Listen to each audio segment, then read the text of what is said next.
నమస్కారం. ఈరోజు చాలా సంతోషంగా ఉంది. విశ్వబ్రాహ్మణ కార్పొరేషన్ చైర్మన్ గా ప్రమాణ స్వీకారం చేసిన పార్వతమ్మ గారికి హృదయపూర్వకంగా అభినందనలు తెలియజేసుకుంటున్నాను.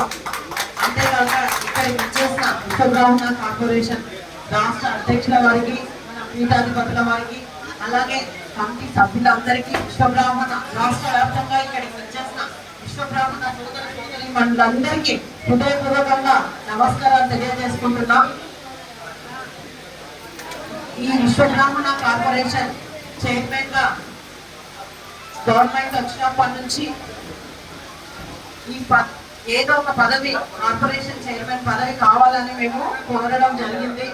ఎందుకంటే 2014 నుంచి ఈ 2025 వరకు మన పార్వతమ్మ గారు పార్టీకి ఎంతో అంకిత భావంతో పనిచేయడం జరిగింది. అంతేకాకుండా ఎన్నో రకాలుగా మా అపోనెంట్ అక్కడ ఉన్న మాజీ ఎమ్మెల్యే గారు చాలా ఇబ్బందులకు గురి చేశారు. వాళ్ళ వ్యాపారాల పైన ఇబ్బంది పెట్టడం, అలాగే తప్పుడు కేసులు బనాయించడం, జైలుకి పంపించడం, ఎన్నో రకాలుగా ఎన్ని ఇబ్బందులైనా కానీ పార్టీకి ఎంతో కట్టుబడి ఉండే, పార్టీ శ్రేయస్సు కోసం ఎన్ని ఇబ్బందులు ఉన్నా కానీ తెలుగుదేశం పార్టీని మాత్రం వదిలేది లేదు. తెలుగుదేశం పార్టీ అన్నట్లు ఎన్ని ఇబ్బందులు ఉన్నా కానీ తట్టుకోవడం జరిగింది.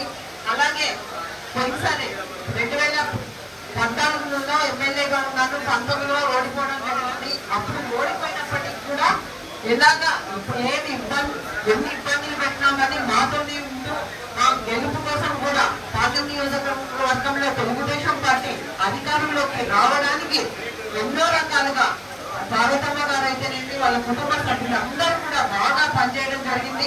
అంతేకాకుండా కర్నూలులో 2 వార్డులకు కూడా ప్రాతినిధ్యం వహిస్తూ అలాగే పోటీ చేసి ఎన్నో రకాలుగా ఇబ్బంది పడడం జరిగింది. కానీ తెలుగుదేశం పార్టీ ఈ రోజు పార్టీని నమ్ముకున్న వాళ్లకు తప్పకుండా న్యాయం చేస్తుంది అనే దానికి ఇదొక నిదర్శనం అని కూడా ఈ సందర్భంగా మీకు అందరికీ తెలియజేస్తా ఉన్నా. తప్పకుండా పదవులు అనేది తప్పకుండా ఒకదాని తర్వాత ఒకటి అందరికీ వస్తాయి. మన ప్రభుత్వంలో ఇంకా ఈ విశ్వబ్రాహ్మణ కార్పొరేషన్ డెవలప్మెంట్ కోసం సాయశక్తిగా కృషి చేస్తామని కూడా ఈ సందర్భంగా తెలియజేస్తా ఉన్నా. అంతేకా మీ సమస్యలు కూడా అసెంబ్లీలో కూడా గలం విప్పి మీ సమస్యల కోసం కూడా పరిష్కారం కోసం మా వంతు మేము కృషి చేస్తామని కూడా ఈ సందర్భంగా తెలియజేస్తా ఉన్నాం. అంతేకాకుండా రాష్ట్ర వ్యాప్తంగా ఎన్నో రకాలుగా ఇబ్బందులు ఉన్నాయి ఈ విశ్వబ్రాహ్మణ కార్పొరేషన్ తరఫున. కాబట్టి వాళ్ళకందరికీ న్యాయం చేయడానికి మా వంతు మేము కృషి చేస్తాం. పార్వతమ్మ గారు కూడా ఇప్పుడు చైర్మన్ గా ఎన్నికైన తర్వాత రాష్ట్ర వ్యాప్తంగా ఏదైనా సమస్యలు ఉన్నాయో వాటి పరిష్కారం కోసం తమ వంతు కృషి చేస్తారు. తప్పకుండా ఇంకా ముందు కూడా ఇంకా ఎన్నో పదవులు అలంకరించాలని, ఈ పదవికి వంట తేవాలని మనస్ఫూర్తిగా కోరుకుంటూ నాకు ఈ అవకాశం ఇచ్చినందుకు మనస్ఫూర్తిగా కృతజ్ఞత తెలియజేస్తాను. థ్యాంక్ యూ సో మచ్ అన్న.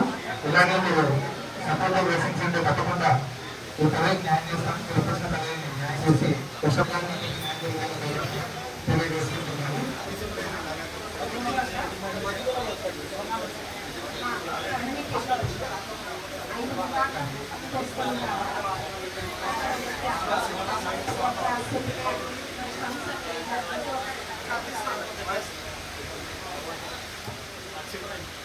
కబడ్డీలో 5 గుర్తులు ఉన్నాయట.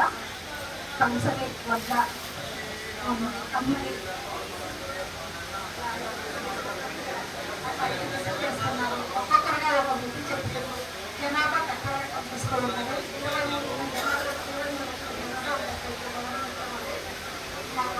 మా వాళ్ళకి అందరికీ ప్రభుత్వం నుంచి చాలా వెనుకబడి పని చేసుకుంటున్న కానీ ఇప్పుడు అన్ని పనులు వచ్చాయి.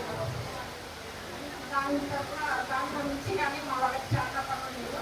అలాగే స్వర్ణకారులకైతే మొత్తం స్వర్ణలు రావడం వల్ల స్వర్ణకారులు వస్తే కానీ చాలా పనులు కష్టంగా ఉంది.